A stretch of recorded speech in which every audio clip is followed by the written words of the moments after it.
So I'm joined by Michael Montgomery now, who's just fresh from giving his talk at the SEA conference. Remind us a little bit of the topic of your talk, Michael, for today. So I was talking about Madonna. Right. I was talking about relevancy. And I was talking about nuance. Nuance, yeah. So something about getting away from some of the extreme or positions that people take. Where you talk about filtering.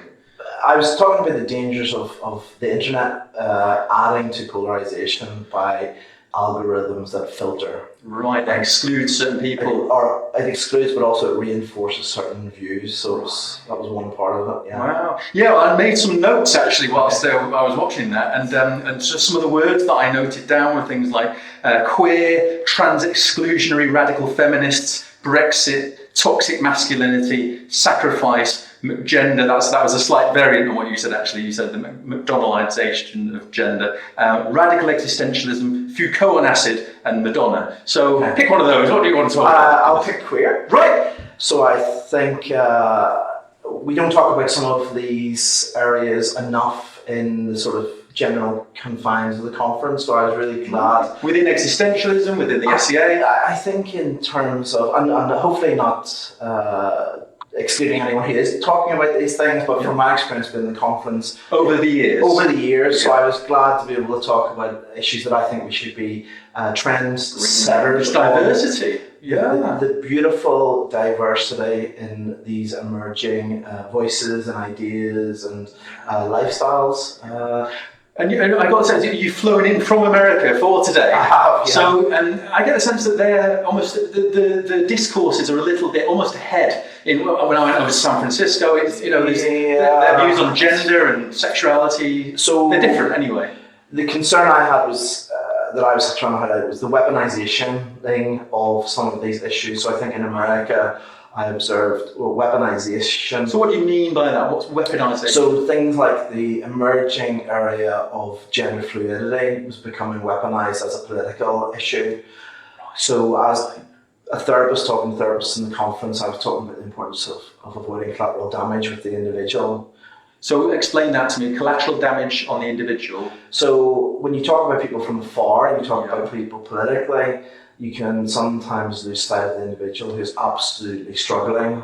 So it dehumanizes them in some way? Well, the political rhetoric certainly dehumanizes people. So that puts people into boxes. Yeah. So I had a slide. You've got a great memory.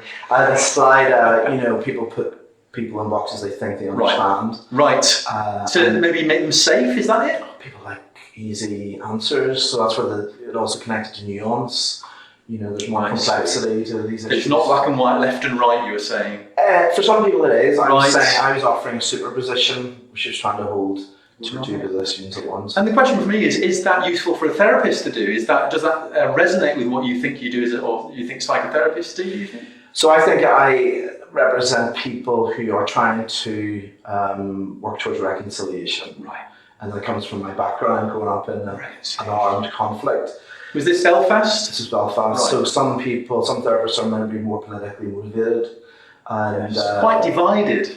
I understand both. So I want to reconcile. I guess I was arguing that there's a space for people who want to reconcile, for people who are neither one thing or the other, non-binary perhaps. Right, yes, but then this, non-binary binary creates a binary, I always think, and there's no, you struggle for words, and there was another word that you had that sort of spoke about this, I think, that you mentioned to me earlier. Yeah, remind me. It's kicking in. Madonna? No, it wasn't Madonna. We could use that. It was a word that you said represented kind of beyond boundaries and being different to. And you were talking about your chapter in Manu Pisano's book of revisioning existential therapy. Yeah, the big word Manusky. Yeah. Is that a Russian word? It is an Indian word. In the book, I say which dialect it was, but it came from Dr. Ambedkar, who was a very important figure.